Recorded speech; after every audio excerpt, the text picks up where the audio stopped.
What's going on? What's going on, everybody? Welcome to another episode of Our Shared Future, where we're trying to learn and figure out how we can walk this road together. Because we know that we're stronger together than apart. And today we have an episode I've been so excited about because as Co-op Dayton, we've been walking with some co-ops for a while, which are here today. But as everybody knows who knows me, that I'm always quoting from a book called Collective Courage, right? And today, by the grace of the Most High, we have the author, Dr. Jessica Nembhard here, and we're just so excited to be in the same space and to learn and to co-create together. So, and I'm let's just keep now. So back at it and have become the official co-host of this podcast. So I'm super excited about that. And then we also have a couple other guests. Yes. So we drew straws. No, I'm saying. So we'll start with Morgan from the Gem City Market. You want to kick us off? Sure. So what am I just talking about Yeah. Just you can introduce yourself and maybe give a little background about the market and your role. Okay, sounds good. So my name is Morgan Muhummad. I am the store director at Gem City Market. And what can I say about our market?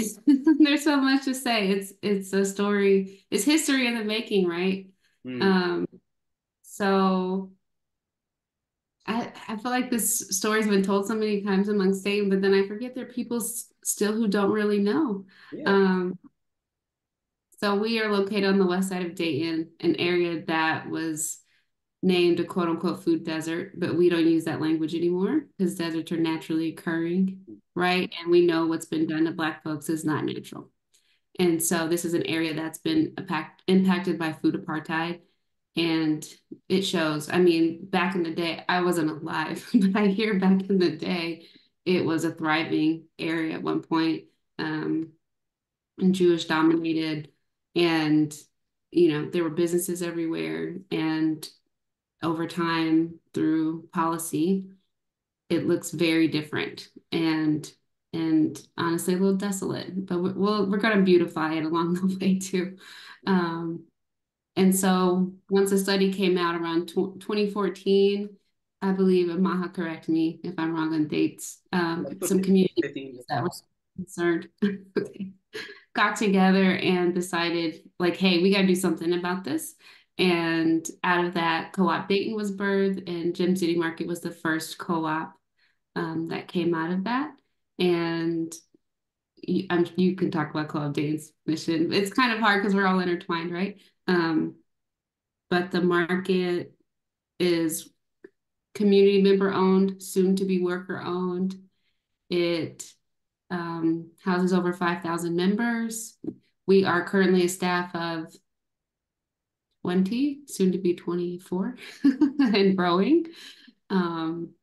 And yeah, it's a joyful place to be. I really am grateful to be in the role I'm in. I started out as I was gonna say if you don't mention that, I'm about to hop baby like, look, Morgan's playing herself short. Like, so okay, come on, Morgan, come on with it. I was about to ask her how she got to where she is. Come on, Dr. Jess. Got to tell us. You got to tell us. Come on. Be modest now. It is Ramadan, and so I forgive me if I'm a little slow or also I'm very tuned in with a lot right now, and humble heart is very important to maintain. So I'm really focused on our community and how we all bring it together. So I recognize I play an important role, but just one part. But so I got involved around 2017 as a community member and was just super committed immediately. My background is social work. I'm from Dayton, and it was like, this is a no-brainer, right? And around the time I was getting my yoga teacher training. And so amongst be, or like in the midst of being on literally every committee.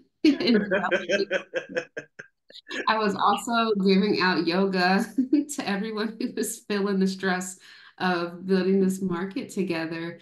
And so I'm really grateful for those memories and to kind of have been part of it, inception. It's really beautiful. And so I became a staff member in 2022 as the community programs kind of engagement. It turned into community help and connection. We were trying to be really intentional with language. We were starting to build back up that intimate community connection. And then as that I was just starting to get momentum about a year into it. I stepped into the store director role, and a lot of people might say, "Oh, you're a social worker? Like this doesn't make sense," but it actually does when you understand what we really do. And yes, we are so people focused, and our goal is to heal all societal ills, so we don't have to utilize all these programs and systems, to facilitate that. But really, what it comes down to, it's systems work and in connection. So my brain is very systems oriented, and then amazingly, I come from a background of my dad's side had grocery stores. Again, I wasn't alive during that time, but clearly it's in my blood, right? And also my family has this beautiful healthcare background, and so between all that, and my parents were very entrepreneurial. Had a corner store, laundromat, home healthcare agency, pharmacy, dialysis center. And so it's just like, Morgan, that's the whole block.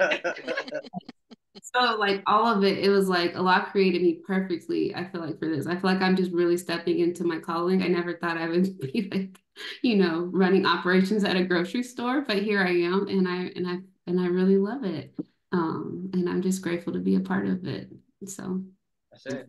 Good, thanks, Morgan. Yeah, and I love your connecting wellness to co-op ownership and entrepreneurship. Maybe it was always in your model, but my friends and I were just starting to put all that together, that you've got to have the wellness in order to in order to participate in democracy, in order to make all these things work, right? We have to also be well, we have to deal with all the traumas, and we can't separate them, which I guess my generation, we tried to separate it all and just, do each thing in a silo, but you're showing us how easily it can all connect, and it should connect. Yeah. Holistically. Yeah, that's real. Like we've been having these deep conversations about that aspect of it. You know what I mean? So yeah. It has to be at the foundation of this work. Yeah. I don't even know if you remember, but when I first came into the first role, that was what we kept emphasizing, was like, this has to be a holistic approach. And so it's so amazing to hear you say that, Dr. Jessica. Is very humbling, and it just speaks to the power of Allah and the timing of it all, like just naturally doing this thing we all learned, generationally, and then we can pass on the wisdom. So yeah, for real. You know what I mean? We're learning and growing at the same time, So next I want to introduce Alvin, who I forgot that, like, he wears multiple hats, so I forgot to ask you which one you wanted to hold that. But maybe you can introduce yourself and maybe talk a little bit about both. You know what I mean? I can dabble on both. This work, Cool. My name's Alvin Wilkerson, West Dayton native. And then I'm a co-founder of the Westside Makerspace cooperative, and then also a co-founder and worker owner of the NuSol Farms cooperative. So the Makerspace got started around 2019. I came together with a couple friends, and we were originally just going to put all of our tools in the garage just to have our own kind of collective sharing space and work together on projects. A lot of us were engineers. And then my fiance at the time, she was getting introduced to cooperatives. So we kind of got that link of starting to think about what it would look like if we provided access to tools and equipment and resources to the entire community. We were going to Gem City Market, some of those early meetings, and I hadn't been introduced to cooperatives at all, but starting to learn a little bit more about it, still learning. But yeah, that kind of spurred us into forming the Westside Makerspace. So from there, the five of us formed a co-op, started working on it, developing it, and then from there it started to grow to now we have a nice sized community of members at our intermediate space. We're on Germantown at the CSU Dayton campus. We have offices there, and we have 30 members, I think, as of today, 30 paying members. And then with a membership at a makerspace, you can get access to tools, equipment, classes, and that whether you be an artist or focused on the STEM side, you can come here and use equipment that as individuals we wouldn't have access to. And then learn the skills. Another big driver for us forming a makerspace was seeing, I remember as I was growing up, you get the stories of, I won't tell my age, but I do kind of remember home ec, you know. I remember home ec, and I remember you used to be able to go to school and learn some of these practical skills. And not only at school, we used to learn them in the community. Like my dad used to teach me how to work around the house or fix brakes and stuff like that. But here in Dayton, especially places like Dayton and Detroit and these cities where, if you look at the past where you could rely on a good job at GM or, you can gain skills or apprenticeship and take that, to have a decent living. We don't have that anymore. And then as I started to learn about co-ops and started to learn about, what we could do as a community to address problems like that, it kind of formed hand in hand with the makerspace and thinking about, what it would look like if we as a community owned, the manufacturing facilities or owned the tools and equipment to build out our communities and taught each other those skills. And then from there, the community of the makerspace just began to grow. We're looking for our permanent location. So right now at the CSU Dayton campus, we have about 1,000 square feet. And in there, we have 3D printers, a laser cutter, t-shirt making equipment, sewing machines, electronics bench. So you can come in there and get a feel for what a larger makerspace would look like. And then we've had people come in, whether that be an artist, all the way up to we have engineers in the makerspace working on projects together, collaborating, using the equipment. And then that just gives you a little sense of like, once we grow this 1,000 square foot space to a, 15 to 20,000 square foot space with woodworking equipment, metalworking equipment, areas for artists to set up and, do their work, and areas for makers to sell their goods, keeping that, dollars circulating within the community and making our own well-paying jobs that we won't rely on, big corporations who could leave, in an instant. Started to imagine what that community would look like. So yeah, that's kind of how I got started with the makerspace. And then also, I think around 2020, I had always done a little urban farming with my mom. We used to get community plots, and that used to be a thing. Growing up, I remember it was like a garden in the backyard, and stuff like that dwindled over time, and you rarely see it now. And there's a whole historical like facts and stuff you can look up of the reasons why you don't see it in our communities anymore. But there's a resurgence. So I did this program maybe, I think it was about 3 years ago. It was a program at Edgemont Solar Gardens on Miami Chapel. You haven't been there, check them out. It's they've been in the community for a very long time. A lot of good elders there. Yeah, a lot of knowledge. If you're interested in agriculture or just being around good people, that's the place to be. So that program, it was a incubator program put on to kind of spur this movement for urban farmers and to introduce people to farming again. And it was in combination with Central State University and Edgemont. So I got into that agricultural program about 3 years ago. And it began with you just get a plot of land and you go through courses and they teach you how to farm. So I was putting a lot of knowledge to what me and my mom we would do good some years, and some years we wouldn't do so good. So I was getting that educational background and really learning how to farm. So you would take classes and then get a plot of land. And then it was by the end of I think, going into the second year, it was a real individualistic program. Like each person worked their plot of land with maybe another person. Um, and we saw that, it's probably a common trend of the past. We learned that farming is hard. People start dropping out of the program left and right. And I remember by this time, it was 5 of us left in the program, and we were all out there struggling. And we looked up one day and we was like, we should be doing this together. So we formed NuSol Cooperative. And since then, we moved to a new site, a 4-acre site that one of our farm members, Brother Gregory Muhummad, already had. And it was Oasis Agricultural Learning Center. So he has this vision of creating an agricultural learning center in Westside Dayton. And then he also now is a co-founding member, worker owner of NuSol Farms. So on Oasis's land, NuSol is farming together cooperatively. So we do farmers markets, working on a CSA.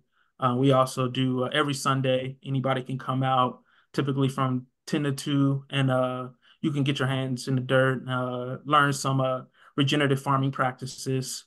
And so yeah, that's the 2 co-ops that I ended up joining, and constantly learning more about co-ops, and through the journey, just been able to see what it would look like, and if we were to all to come together and start rebuilding our economy shaped around, our common needs, and making sure that, we, the primary customers, are, benefiting, the most from the work that we put in. So yeah, drop the mic. Yeah. Good Oh, thing. love it. Love it. I'm feeling, you don't know how many ancestors I'm seeing jumping all around you and coming out of you when I hear this stuff, right? From when, our enslaved ancestors were, gardening together just to stay alive, just to get some good, healthy food, right? And then the equipment co-ops early on, sharing a tractor, sharing a plow, things like that. And your combination, right? I can't believe that you're doing farming with STEM and engineer. I mean, it's so powerful, those connections.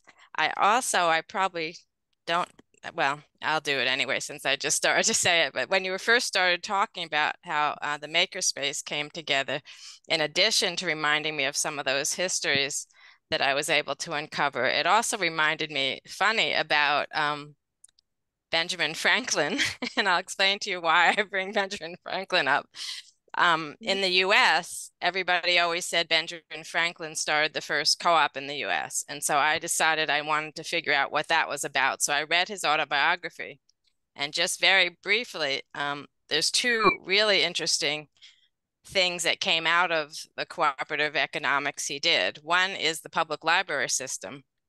He and his friends were the first group. They actually rented a room specifically to house their books, because they were sharing books because they couldn't afford to buy all the books they wanted. So they would each buy a book, put it into this room when they finished reading it, so then one of the other friends could read it. And that started the whole notion of a public library system. But the other thing was in Philadelphia, on his block, or actually on every block in Philadelphia with this wood frame houses, if one house got on fire, the whole block went down.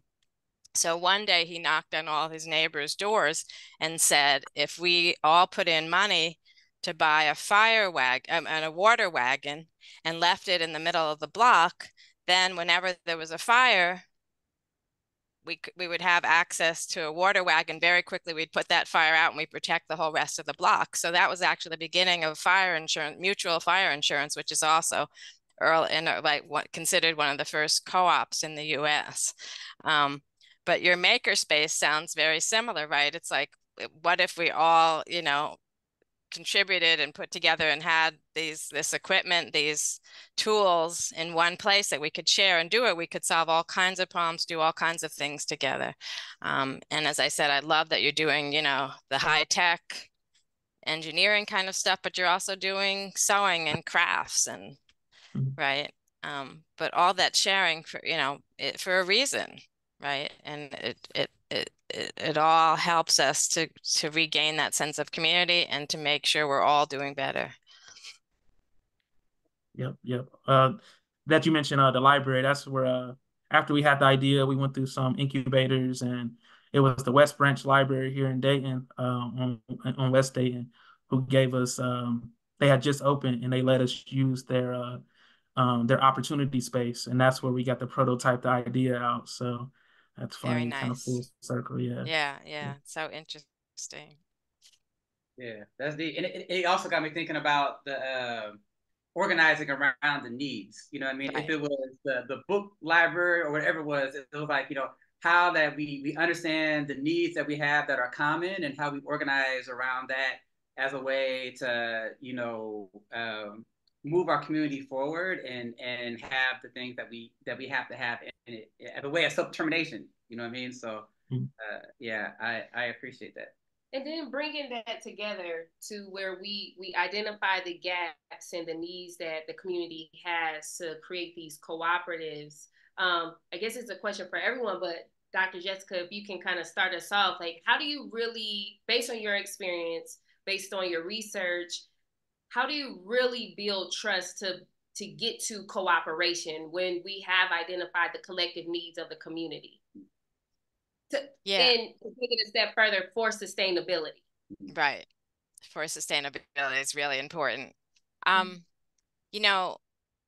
one of the questions I've been studying, I guess it's like for 25 years now. And people are always asking that because for some reason that's often a sticking point. Like, how do we trust each other? And I know early on, actually, when I first started in the late 90s, there was a group, Economic Cooperation for Women, or Cooperative Economics for Women, out of Boston. They actually were had put together a 2-year training program because trust building was so important. And they started their 2-year training with first just having women talk about who they even talk about money with and who they share money with. So to get comfortable talking about money and thinking about what would make them share money or work together. So they start with that. Then they did a whole skills assessment. What skills does everybody have?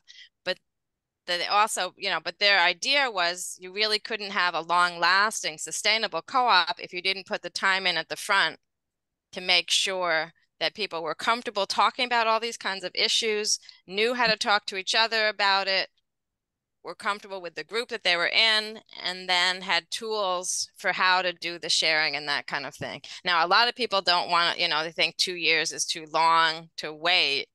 And I know a lot of good co-ops that didn't take 2 years, but a lot of good co-ops might have incorporated before the 2 years, but still spent a lot of those early years building those kind of relationships and that kind of trust in terms of, I trust you to make similar kinds of financial decisions with me so that I know when you or we are making these decisions for the co-op, I can trust that they're going to be good decisions.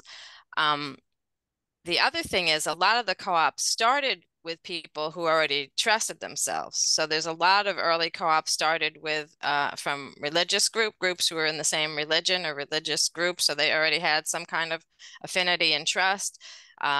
Sorority and fraternities, so fraternal organizations. So again, they started out with some trust.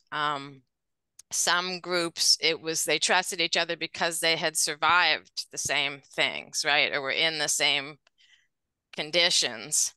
And so joining the co-op together, they already, they saw each other, how each other survived and cared about each other. But I've also seen, especially the worker co-ops, the ones that seem to last longest are the ones that also pay attention to, again, having a robust orientation and training program that doesn't stop once you start working in the co-op. It's continuous. And you also continuously are orienting new people, right? So you have a process so that new people aren't kind of a separate class than the old people, right? You keep working together, you partner people together. So buddy systems and things like that also seem to work. Another group that I learned about in the 2000s in Atlanta was sort of an Isuzu group, but actually incorporated as a co-op. And an Isuzu, I think you all know, is like a lending circle, right? Everybody, a Rosca, Isuzu, they have a lot of different terms. They were doing a home buying co-op. And basically everyone had to put in $500 a month, and every like 6 months or so, one person would get enough money, like $100,000, $200,000, to then do a down payment to get a home. They had figured out sort of what neighborhoods and what kinds of homes that would buy, how that would position them. But that's a lot of money. So $500 a month to put in each month is a lot of money. That's a commitment.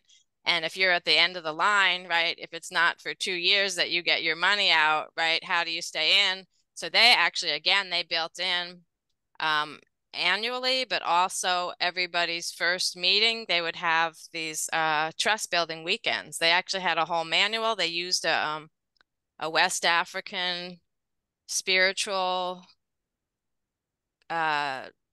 premise and guide for their trust building. And so you went to these bonding weekends and went through these whole trust building exercises. You had a manual for how people were supposed to operate together, because they realized they could not sustain what they were doing if they, if everybody didn't trust each other, wasn't on the same page, and didn't trust that they were going to be in it for the long haul, right? You couldn't get the first person who got their 200 thou out can't just say, oh, got my money, bye, right? They're in it to the long haul. And if you keep adding new members, everybody's in it perpetually, right? So there has to be some way to feel like you're in this, you're in a bond. There's a reason, and that you want to stay in it, and that you're going to stay in it, until everybody achieves what you started the co-op for. So again, a recognition, I think, of how important it is to be sustainable, and being willing to try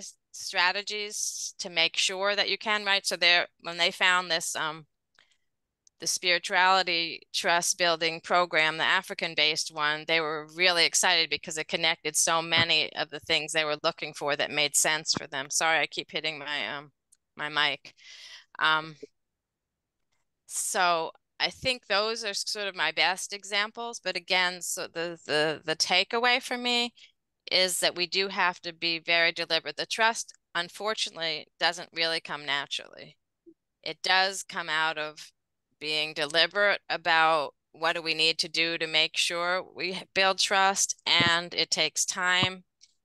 And actually, the last thing I've noticed too is the other thing that does build trust without you thinking about it, but it's still a deliberate measure, is studying together, right? And again, the study groups, I found most of the co-ops that started with study groups. Some study groups were 2 months, but many of the study groups were 6 months, a year, 18 months long. And again, that learning together, learning about these co-op values and principles, learning about how to run a business, learning about how to run your particular business, learning about each other, learning together, asking questions together, growing with each other also builds another kind of trust. And so again, all these importance about education,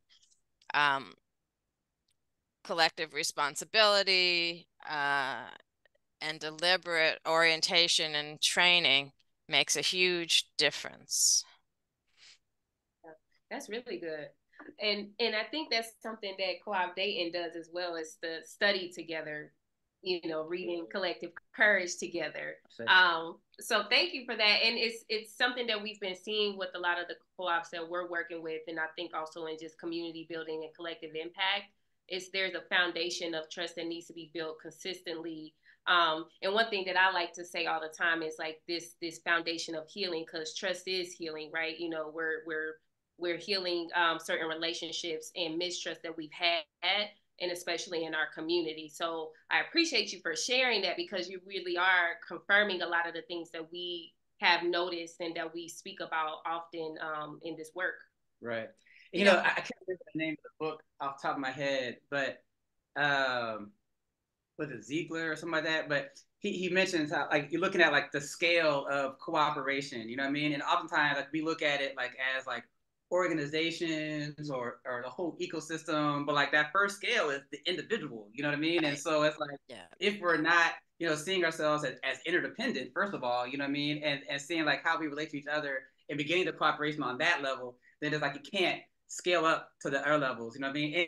And I think like just in organizing a period, that trust piece is often missed. And I've been in rooms where people are like, we don't need a trust build, we all know each other, you know what I mean? And then like 6 months later, the whole thing crumbles, you know what I mean? Because like we didn't take that time to build a deep relationship, you know what I mean? To be stronger than any opposing force that is going to try to like pull us apart, you know what I mean? So, exactly. Yeah. And we know there's forces out there that are pulling us apart all the time and always trying to make us feel like we're different or we don't have the same this or we're better than that or we're not, you know. So it's really important. And then back to the wellness, right? I think that's also another trust building thing, right? Because we're all so traumatized. This world is so traumatizing, right? We're traumatized in multiple ways that most of us don't even recognize. And then we only, we only think about the traumatized people at the very top of the spectrum, right? The traumatized people who are hurting themselves and other people, but all the rest of us who are just holding it all in, it also makes it hard for us to work together and trust each other. So if we're doing wellness exercises together, if we're paying attention to our wellness, if we're getting that fresh air, if we're getting enough exercise, if we're meditating and we're doing it together and knowing that we're all doing it together it's got to make a huge difference because then we can function better and we can talk to each other better, communicate better. 100%, Dr. Jessica. Well, I know we want to hear also from the trust building from Morgan and Alvin, and then if anybody in the audience wants to chime in too, please do, because you know this is a communal conversation. Yeah, there's a lot of gems right there.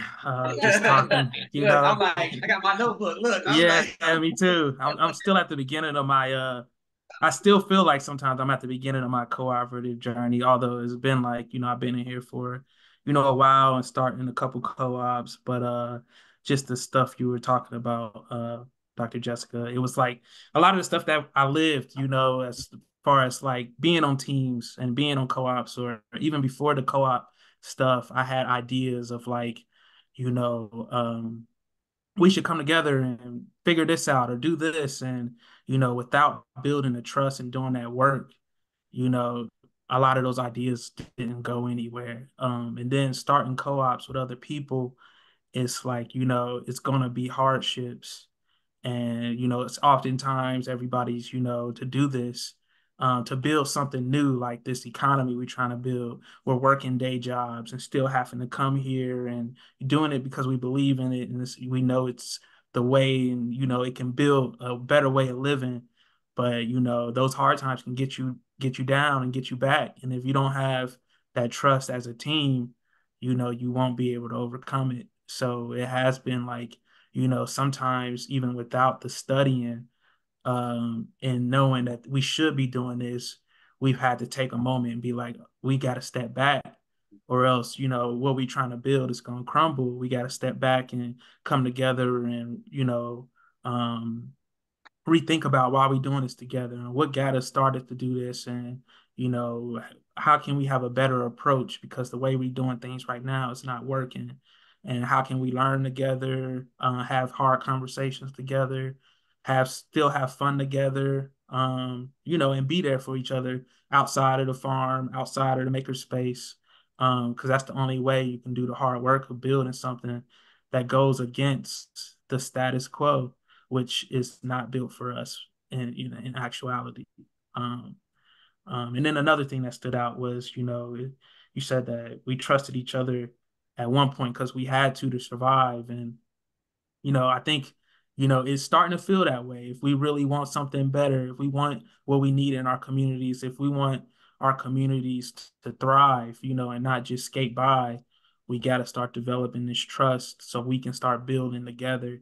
And because it's real easy to go back to thinking like, you know, the capitalist approach. I have you thinking like I'm out to get mine, and that's, you know, and maybe my immediate family, maybe if you're that type of person. But, you know, I think we gotta get outside of that, I'm just out to get mine, and how can we all move forward together? And I think it does start with, trust and doing the things to build that trust together. So. Right. Right. I thank you for bringing up joy too, like, because that's a huge part. I think for us, we a lot of times doing this work, we can lose the joy, but it's the joy that keeps us going. And honestly, this work can get very heavy and daunting, and so it's the joy, I think, that carries us through and allows us to persevere.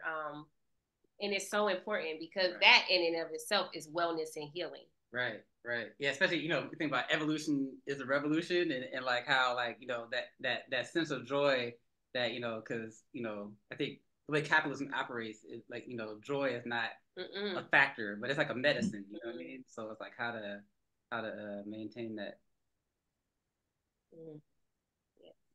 I had some thoughts as folks were talking in terms of trust and just with my own personal experience, particularly with the market. But first, I will say, on the same wave of wellness, it starts with self. I truly believe. And so the more we do our inner work and the more we learn to trust ourselves, we can lean into trust with others a little better. And particularly with the market, I think what's helping us continuously build trust together is riding the waves. There's ups and downs with being in this phase of business and a lot of learning curves. And so I think when we get through the hard times together and come out victorious, like even those small wins, it just builds this kind of team rapport and collaborative energy that we really weren't experiencing when I first came in. And it, like right now, it's like don't it's unstoppable. And it's beautiful, but I think it's because we've been learning to ride those waves together better. And I think also having really intentional support from particularly Co-op Dayton and the network is building better support together. So I think having that support is really key also, and helping facilitate the challenges. Yeah. Yeah, no, I really appreciate that. You know what I mean? Because I think like sometimes we gotta be in the struggle together, you know what I mean? To like you said, like we bear the fruits, you know what I mean? And we go through the downturns together too, you know what I mean? But I think that's part of solidarity, right? Is that like, like we're gonna walk this thing out, you know what I mean? And like just having that sense of commitment that we're gonna walk it through, And this kind of leads me to like something that I've been trying to understand and figure out more, which is like, I appreciate the conversation about trauma and like in a community that's been underdeveloped, you know what I mean? Like, and we've experienced so much trauma. Like, I remember, Jamila Melly, shout out Jamila, I'm not sure if you watched this or not yet, but just the notion of like how we advance cooperation in the community, period. You know what I mean? Beyond, cooperatives, you know what I mean? Just advancing that sense of like solidarity and cooperation of working together, and how that can lead to like that ecosystem development, right? So, as Co-op Dayton, we're building like a intertwined network of cooperatives, you know what I mean? And then we're also like, helping to organize in the community, you know what I mean, to build this ecosystem out, you know what I mean? That like, we're all like we're building we're helping emerge the ecosystem and building an economy at the same time, you know what I mean? Which is like a next level of trust and dealing with trauma, and so it's like I'm trying to understand more of like what role does like education play, like how do and the sense of wellness, and making the distinction that you said, Dr. Jessica, about survival. You know what I mean? That it's like, yo, like if we don't come together and do it for us, then it's not going to happen. You know what I mean? And I think that's been the story from the market, from the makerspace, like that is a through line through all of this. You know what I mean? And so It's like, how do we connect an emerging ecosystem with economy? I guess is what I like one of my main questions. You know what I mean? Because like I see how they come together, but I don't know how to fully do it. So that makes sense. Well, you know, an economy is an ecosystem, right? So in some ways, I don't think you need to overthink it. I think building the ecosystem does build the economy. If what you mean is kind of transforming all the systems so that we have a more holistic economy, then to me, we still have to build the ecosystems, but we need more of them and larger ecosystems, right? So first we need to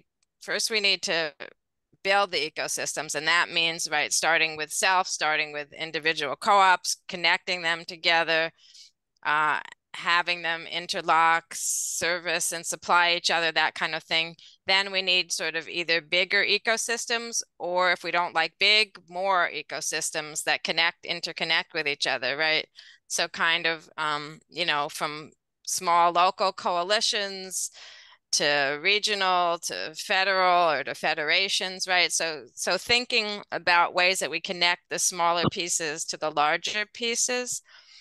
And that to me is what eventually we get to the economy. If you're thinking about macro economy, right? If you're thinking about how are we changing the whole system, I still think we have to do it from the bottom up.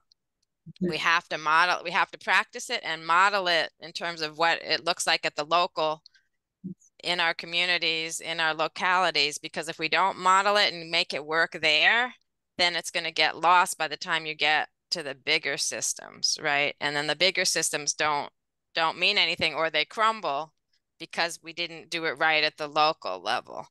So I'm not so worried about how we get to economy, because I feel like we're getting there, and the only way to get there is to build up from the bottom. So start with the grassroots and the local, and to get that right, to make sure we get the participation, the democracy, the joy, the wellness, the trust, right? We have to get that right on the small level, so that when we either do scale up or do connect with more and more people, we already understand how to work together, how to work out conflict, right? Conflict resolution, or actually conflict transformation is what I'm embracing now, right? It's really important that we get those skills too, and that we develop those skills again together, that we learn them together and develop them, because we shouldn't be afraid of conflict, right? But in our individualistic capitalist society, conflict is either supposed to mean you conflict so that you can have a victor who can then take all the spoils, or you conflict so that nobody can organize together and they can't fight the system, right? But for us as cooperators, as solidarity people, we have to understand conflict as something bigger and better than that. Conflict is just a clash of ideas, processes, procedures, that the clashing helps us to figure out the best way to move forward, a good way, a way to combine or to address all the issues to come out with a better, stronger strategy. And we shouldn't be afraid of that, but we need the tools for how to deal with that, how to get to that stronger, better strategy. Yeah. And how not, the conflict doesn't have to be, it shouldn't be personal, it shouldn't be vindictive, right? It shouldn't be violent, right? So we also have to learn about that, right? It's about nonviolent conflict transformation, right? Using conflicts as a way to help us understand how to get to a better place, and how to do it without hurting each other or fighting each other, right? But how to, you know, so I think all those pieces, which again, the trust and the wellness come together to make that work. The other word we haven't used yet, which I also like to use, is agency, right? Human agency. And that's also goes back to sort of self-determination, right? But we also have to develop, and again, not be afraid. Human agency doesn't have to be overwhelming or overbearing, right? And it doesn't have to be selfish. It's human agency toward collective action, toward collective practice, collective knowledge, right? But we all have to have that sense of agency, that sense of self-determination, so that we can bring that to the group, so then the group has it also, and again, build up from there. Absolutely. Yeah. I Amazing. know. More gems. More gems. Yeah. Didn't TJ have your name? Yeah, you had your hand up, right, TJ? TJ? I have a few of the questions from the audience. I'm ask for anybody, whoever wants to speak up about it. So from Sear Motts, when you were at the very beginning of your involvement with co-ops, what did your initial role specifically look like? What lessons do you wish you knew then that you know now? And do you have advice for those looking to become involved with co-op? Wow, great question. Oh my gosh. I can run them back. We can answer one by one if we would like to do that. Okay, yeah, run them back. Okay, so the first question was, when you were at the beginning of your involvement with co-ops, what did your initial role specifically look like? Right. And I didn't actually really introduce myself, except that I'm the author of Collective Courage, right? So please do that. Please do. Yes, I'm also so I became author of a Collective Courage actually 10 years ago now, but it took me another 10 or 15 years before that to do all the research to get the book written. I'm an economist, a political economist, what's called a radical economist, and I focus on community economic development, and that's what got me involved with cooperative economics. I did not actually learn cooperative economics in my PhD program. They didn't teach it in those days, and they still hardly teach it. So I'm self-taught in cooperative and solidarity economics. But I taught myself because I got excited about co-ops as a strategy for community economic development in the late 90s. And I realized I needed to learn more about it. And as I learned more about it, it was being taught or presented, not even taught, because the teaching was by going to conferences and taking workshops and stuff. But the perspective was so Eurocentric. It didn't make sense to me. I have always actually been focused on Black liberation and using whatever knowledge I have toward making the world better, but especially starting with Black communities and trying to make sure my knowledge applies to how we can do systemic change in Black communities. And then from there, change the world and all of humanity. And so I didn't see Black folks in what I was hearing and learning. I didn't see Black people at the co-op conferences. This would be in the 90s. And early 2000s. So I started asking the questions. Few people could give me any answers about it. Luckily, I had a friend in grad school who studied Du Bois's economic thought, W.E.B. Du Bois, who turns out his economic thought was cooperative economic thought. And so I went back and started reading Du Bois, and then started reading other things that I either got ideas from Du Bois's writing or was able to find based on some things Du Bois had said, and so was able to kind of do what's called the snowball effect of slowly start to find more and more both Black folks and Black co-ops. And each time I found out about one, I found a new one and kept moving. So I was able, and then also Du Bois actually wrote a book in 1907, Economic Cooperation Among Negro Americans, and he also gave me the notion that it's not just about official incubated co-op businesses, but any kind of economic cooperation we should be looking at, and mutual aid. And I was able to actually trace how a lot of the economic cooperation among Blacks started with mutual aid, both formal and informal mutual aid societies and activities. And a lot of the people who I then learned more about in the Black co-op movement actually started out in mutual aid. We're still first practicing mutual aid, and that was so naturally a way to get into formally being involved in co-op businesses and stuff. So I was able to piece those things together. While I was doing that, I was a single mom. I raised 2 children. I was doing economic policy and research, but then decided to go into academia and also teach what I was learning. So I've only been an academic since like 2000, I guess. But I've always been a researcher and an advocate and a social activist. My parents actually raised me to be a social activist and to use whatever knowledge and status I had for social justice action, all kinds. They were actually early intersectionalists, right? Women's rights, civil rights, ecology, anti-war, anti-nuke, economic justice. My parents kind of combined it all. And it was our duty to do something to make the world better. Okay. Okay. Yeah, So because yeah, so I sort of my first contact with co-ops was trying to do community economic development and realizing that cooperative economics was a good strategy for doing community-based, community-controlled economic development. So I actually found some economic co-op conferences and signed up and went to them. And then started talking to people, asking people. And as I said, I asked my colleague, my friend from grad school, about what to read from what he learned from what Du Bois was talking about. So what advice do you have for people looking to get into cooperatives? And if I can add a little bit to that, to be cooperative, to start living cooperatively, whether they are in a co-op or not, and then to start a co-op. Right. Well, for me, the first thing is for us to understand that we all practice solidarity economics in some form or another. So it's not alien to us, even though we've also been taught by our society, by capitalism, that it is alien, right? We're always told that, you know, people compete, that's natural to compete, and, you know, survival of the fittest and all that. But it's actually not. What's natural is to cooperate. The very first economic systems were cooperative solidarity systems, right? Capitalism is actually very young in human history, right? Only the last, what, 400 or 500 years, and all those other years before that, we had other forms that were more cooperative and collective.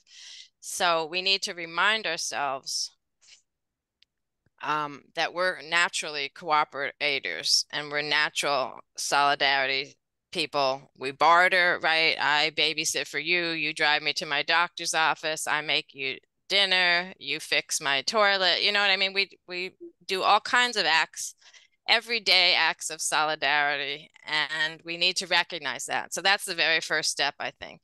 So it's in our blood, it's in our being, it's the way human beings interact. Let's regain it, reconnect to it. The second thing is, I really think starting with a study group, get together with other people. Even if you don't like to read, just get together and talk, or let the readers share what they're learning, or watch films together that would help you with the documentaries or other films that would help you talk about this. There's some really interesting speculative fiction out there that has co-ops in it. And there's some good co-op documentaries. So, you know, when I say study, I don't necessarily mean go to school or you have to read heavy books or anything like that. I'm actually trying to finish a graphic novel version of my book. So people have other ways they can learn about the stuff that I've learned. But coming together with other people to talk about what's happening in your world, in your life, in your community, and start to learn together about alternatives, about about our traditions and how you can make them happen where you are. And I think that, to me, those are the best ways. But I also like the idea of us getting young people involved in co-ops, because I think the earlier and the sooner that we get people involved in them, the sooner they learn all those things about how to make collective decisions, how to talk about money, how to see entrepreneurship as collective, social entrepreneurship, that kind of thing. And the wonderful thing about getting young people involved in stuff, it usually means their families get involved. Because, you know, what family doesn't try to help their kids when they see their kids trying to do a business or do something, right? They come out to the stuff, they help them, sometimes they contribute money, time, right? So if you get that's a great way to get the families involved, the parents, older siblings start thinking differently, learning differently, etc. So those two things, you know, getting together with other people to study, think about the ways that we have in the past and the ways that we can approach our problems collectively, and then also starting with some of our youngest people and helping them to do this so that we can also find ways to get involved in it. And then, you know, we do need groups like Co-op Dayton, groups that come together and share expertise, pull together resources, and help people who are interested to get to know more. So then, you know, I guess the third step is join groups, organizations that are trying to pass this knowledge on, that are, you know, whose intentions are to keep this going and to support these kinds of efforts. Yes. That's a great segue too. Not shameless plug for Co-op Dayton. We do have another Co-op 101 course coming up. I think it's on April 20th. I may be wrong, but check our website in our newsletter if you're signed up for that. If you want to learn more about the co-ops, so that we can do our part and educate and bring awareness and bring people together so that we can start solving these problems in our community or continue solving these problems. Ashe. Yeah. Are there any more questions? Or? Yeah, we got another one. And so I want to ask this to Alvin and Morgan, because this is Dayton specific. This is, what unique co-op needs does the Dayton area have beyond food security? And what's been the biggest challenge this ecosystem has endured thus far? Good question. Yeah, and again, by Sierra Motts, thank you so much for the question. Thank you for always chiming in and for being active. We appreciate you. I think I definitely have an answer for the first part. The second, I would maybe have to think a little bit more. But I would say we don't have anything as Black folks. Like we have to, like Dr. Jessica's been saying, we have to start from the ground up. And as we were talking with some cooperators out of Pittsburgh earlier, when Maslow came up, food, clothing, shelter. It's like, to me, those are the things that we really have to build and be really intentional about, not just from a selling point, but from a manufacturing point. Like, we need to be producing what we're selling. And that's where a space like Westside Makerspace comes in to play. We really have to start thinking back to that inception level of, okay, we need to build a house. Where are we getting the materials from to build the house? But also, who knows the skill set, and who are we teaching to pass that on? So that's my mindset at this point. Thank you for that, Morgan. Welcome. Yeah, to add on to what Morgan was saying, the needs that we need are pretty much human needs. We need everything that you would think a human needs, and to start thinking about, that could be a co-op. Like, we need lawn care, we need health care, we need security, we need banking, we need grocery stores, we need farms, we need places to go learn new skills, businesses within our community, we need art, and all of those things, if you start thinking about them, can be co-ops. And then when I look at Dayton, I think it can be like, when you think of Dayton, I don't care what North Carolina says, we're the first in flight. When you think about Dayton, we used to do all of these things. We had builders. I don't hear none of that. But we used to have that, funk music, inventions. A lot of stuff came out of the city. So I'm thinking that we can go back to that. Creating great things here and doing it together. I think that's the way to do it. And then challenges. A lot of the conversation that we were having tonight kind of was hinting on like thoughts I've been having of like what would the community that's conducive to co-ops look like? Like, what does that ecosystem look like? And I think it's one that has the trust, and trust of each other, and then trust in the system. Like, it's hard to not trust capitalism because that's what we've been fed, for these past couple centuries. But there was something before, and it wasn't this, and it was, and it didn't push, somebody up to the top of the pyramid, and the rest of us down here, are just getting crushed by the weight of that.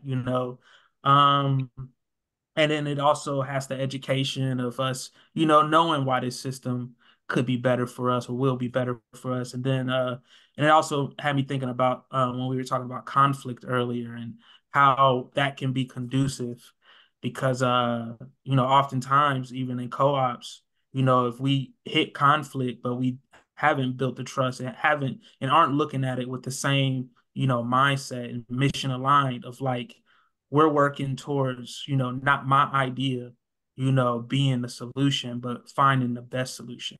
And I'm putting out an idea, but we all want the same thing. And I think that's where, we can use conflict to move forward. Because even, as a farmer, when I'm at the market, conflict with customers, having to explain to them why these collard greens are never going to compete with Walmart. But there's a difference. These aren't Walmart collard greens. And I can, use that conflict of, as a teaching moment of like letting someone know why, Walmart's collard greens are 97 cents a pound. There's a reason. There's a reason. And the reason is detrimental to us as individuals, it's detrimental to the planet. There's a reason that you should support Gem City Market. And, Gem City Market is not a Save-A-Lot, but, there's, the pros that come with having Gem City Market, unlike a Kroger or Save-A-Lot, where someone can decide, I don't want this here anymore because it doesn't meet my bottom line. Gem City Market is owned by the community. The community decides through their support, through their action in it, that this grocery store stays here and that this is an asset. And that's how we need to view all of these co-ops, all of these businesses and all of the mutual aid funds and anything that we're looking to start. We need to start viewing it from that lens of, not comparing it to, I can get it cheaper over here, but more so, this is here because we own it and we develop it. So I'm so glad you said that, Alvin, because that issue about, right, is it cheaper or whatever, you know what, in the long run, it's not cheaper, even if the price cost, even if the cost to you at that moment is less, because the price to exploiting nature, exploiting human beings, taking over, taking our communities out of community hands, right, all that price is actually too high to pay, but it's going to kick us in the butt in a future time. And if we're only thinking about what the price of those greens are today, it's not sustainable, and it's not really cheaper. We just think it's cheaper. Right. And so that's the other part. You keep talking about, communication and relationship building also, right, is so important. We need to keep the communications open so people start to understand, back to helping with the systemic analysis, right? Help them to understand, right? We're doing these alternatives, these new systems, because the old systems are broken. They're destroying our planet. They've hurt human beings for too many centuries, right? And we can't. They're not sustainable. So even though we think today that price for greens at Walmart is great and that's all we can afford, we actually can't afford those greens at Walmart. Not as human beings, not if we want to, if we want the next 7 generations to survive. Right. Or even the next 2 generations to survive. We actually can't afford those cheap price things because they're ruining everything else that we believe in and that we need to survive. Right. I appreciate that, because you're making me think about like what is the difference between a people-oriented society and a thing-oriented society. And sometimes like the things that we create are now like governing us or having more control over our lives. And so it's an interesting dynamic, right? Because First Nation, you think 7 generations ahead. You know what I mean? So what is our standard and guidance system? And so we got another question from someone's fiance on this call. So Sherelle Gardner, shout out Sherelle, co-ed. She's saying, I love this conversation. Are there supports or things we need to be building alongside co-ops so that as we're operating from a place of survival and building new cooperatives in really tough industries, people can feel safe enough to build trust and have what they need to fully show up in this work? I like to chime in on that. Okay. Oh, please do. That's a hard question. Please do. You know what? And it's just very interesting because I think it always brings me back to this foundation of, like healing platforms. And like, as we're doing this work, which is revolutionary work, which is hard work, which is very heavy work, right? Like it's not only heavy on the body, it's heavy on the mind, the mental, the spiritual, because we are solving hard problems. We have to, going back to the wellness, have these wellness activations, if you will, to help us along the way, to continue to show up every day, feeling edified and fulfilled by the work, you know, and being able to create the balance that we need so that we don't always feel like we're pouring out, which is why cooperatives and being cooperative in cooperation is so important, because, you know, when I feel low, I think, you know, you need to be feeling full, so that, you know, we kind of swap out and we have this exchange in the collective. And so I am always going to like advocate and practice, like, you know, healing as the foundation, as this continuum, you know, like when we're doing this work, because it can get challenging, right? It can get really, really challenging because, like you said, Dr. Jessica, we do have adversaries. We have deliberate adversaries, you know. Doing this work does not work for everyone, you know, because it hurts their bottom line. Yeah, so I think that's what I would add to the conversation, to that question. It's just really rooted in that healing aspect as we're doing the work. It's like both and. And I just want to chime on. Is there anything else that like, as we're building cooperatives themselves, like, if I understand the question, it's kind of like, are there other things that we need inside the ecosystem to help, like, hold it together and help us, you know, move forward, you know, after building trust and the activation, right? You know, I think hope is part of that activation, right? Like how, you know, is there anything else that we feel that we need to be building simultaneously? I mean, we do need organizations, support organizations, right? So we need the organizations that can do some of the education, that can help pull money together. We need some non-extractive financing sometimes. We should be financing from within as much as we can, but obviously that's not always going to be enough. So we need to figure out non-extractive financing. That also means we're going to need, you know, ideally we need what we call enabling laws, right? We need our localities and our societies and our states and our federal laws to actually support us doing this and support the non-extractive financing, or make it possible, even if it's not really totally supporting it, right? So we do need that kind of ecosystem too. So it's not just all of us working together, our hard work, but it's our hard work also should help us to both have the energy and to know what kind of policies to also demand and put in place. So at some point we do have to change our government, right? We have to start using our economic agency to also have some political agency to change our political system, right? To make sure we have the right policies and the right people making those policies. So at some point we are going to have to move away from just worrying about our small co-ops or our small little ecosystems and think larger. But again, I'm one of those who believes if we don't have the small strong enough, it's not going to matter, or we're going to get overwhelmed when we get out into the bigger. So we got to make sure to have our small stuff right. We've got to model what we want and practice it. And then we know more what to ask for, what to demand, and what to put in place at the higher levels. Yeah. Now I'm in full agreement of that, because, you know, I think that's the power of fractals, right? And like, my whole thing is that I just want to show what's possible, even if it's like the glimpse of a glimpse of a glimpse. I just want to like break something outside of the thing that people can know, oh, it actually is possible if we can continue to build on it, and it can have global ramifications for sure. You know what I mean? Because we just got to see what is possible, you know. And so we are getting like Taylor was asking if we could do a part 2 at some point, right? Because we've gone over it, like there's such a rich conversation. So yeah, glimpse of Juicy Market. Yeah, I appreciate that.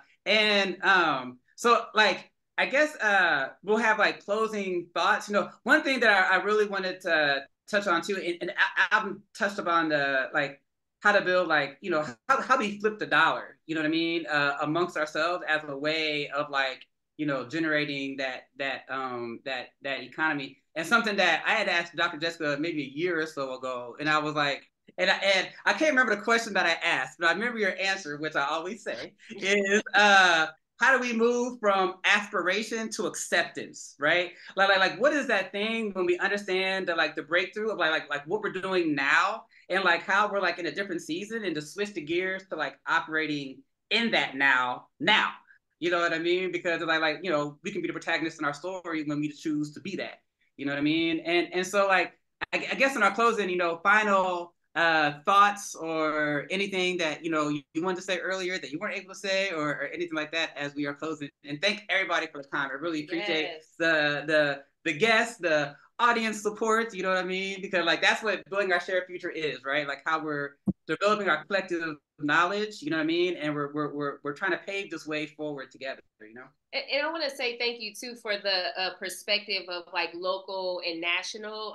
We have boots on the ground with Morgan and Alvin and a lot of our other cooperatives, but then Dr. Jessica, you bring like this more vast perspective from all of your research and your expertise that kind of takes it from local to national. And so that perspective for me is so amazing, because it is important to look at the micro versus the macro, or like the continuum, because the macro matters so much on the ground level. Sure. So thank you. I don't know who wants to start, but I can start. Go ahead, Alvin. Yeah, start. Yep. I want to say thank you, Dr. Jessica. I want to get my book signed one day, hopefully so. Yeah.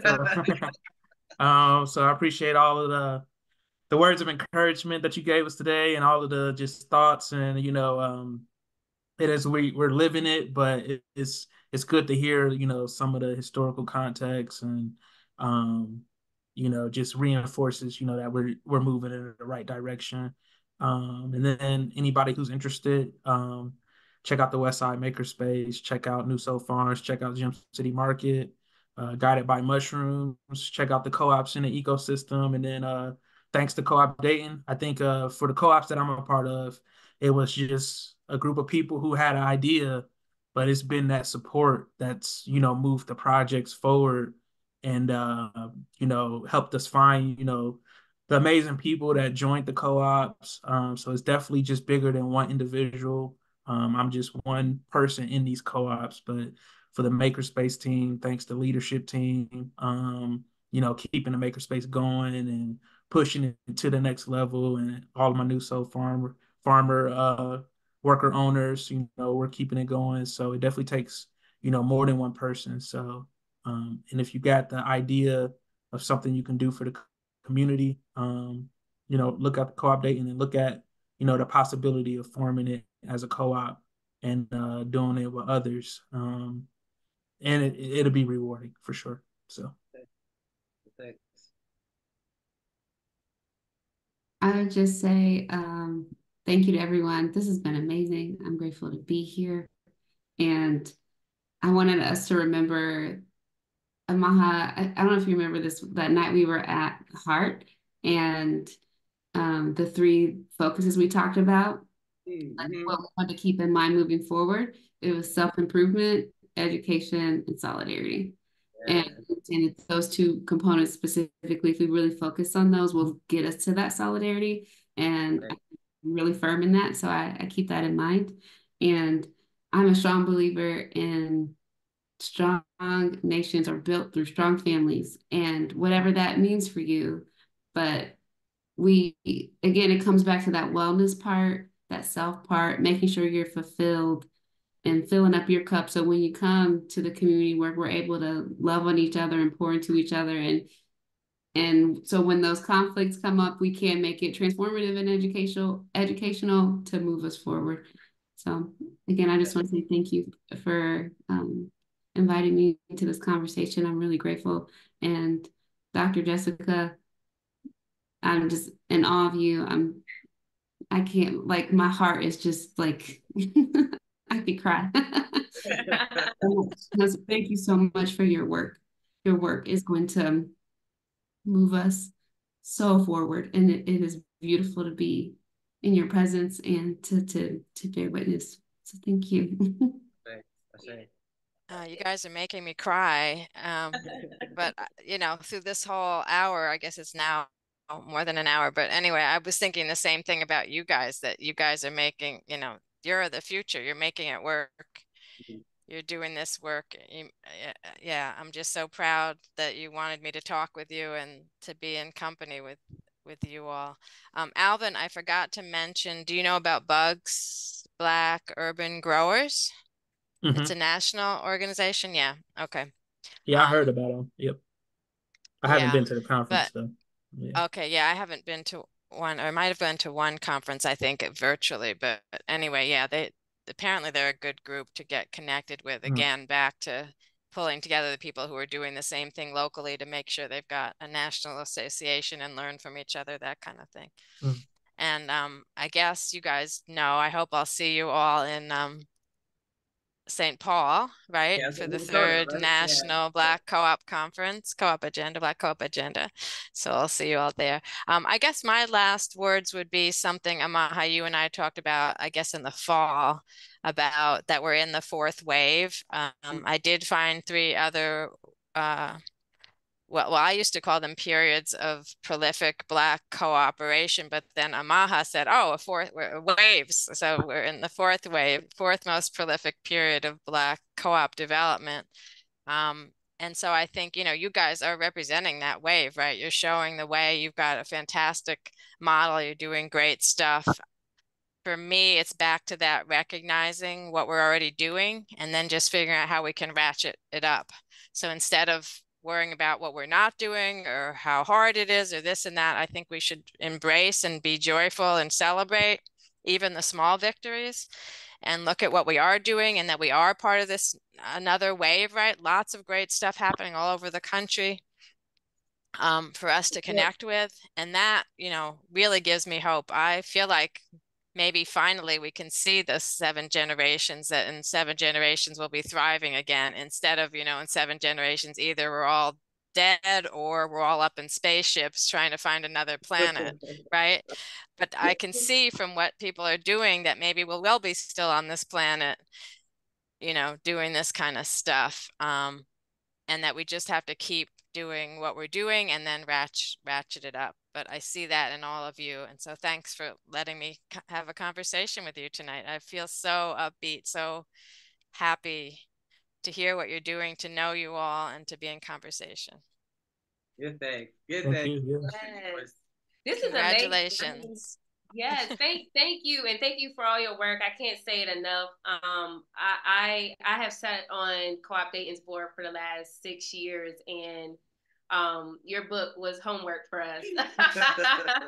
And so it's really helped me to learn more about cooperatives and just the history of it and how we can utilize the history to get to the future. And so I'm just grateful to be a part of the conversation. Thank you, Alvin. Thank you, Morgan, for your work and commitment to the Dayton community.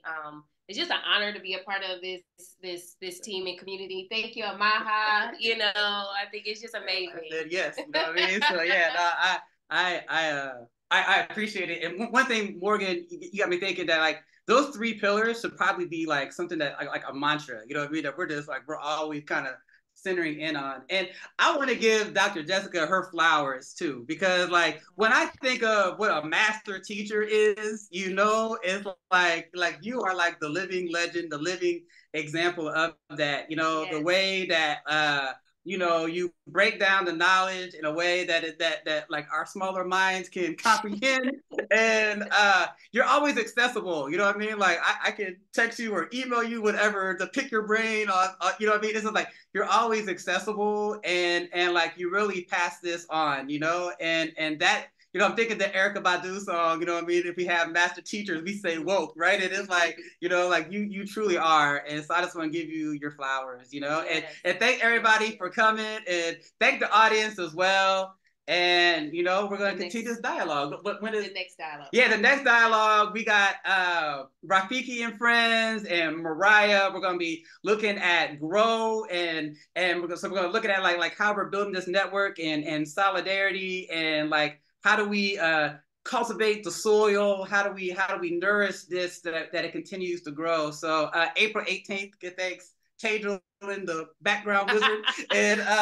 and so yeah, we're just so thankful. And yeah, peace and hair grease, you know what I mean? Good thanks for everybody. Yes. Everyone have a wonderful evening and a great rest of the week, and try to enjoy the rest of this sun this week. Yes, yeah, and this weather, right? Yes. All right, take care, everybody.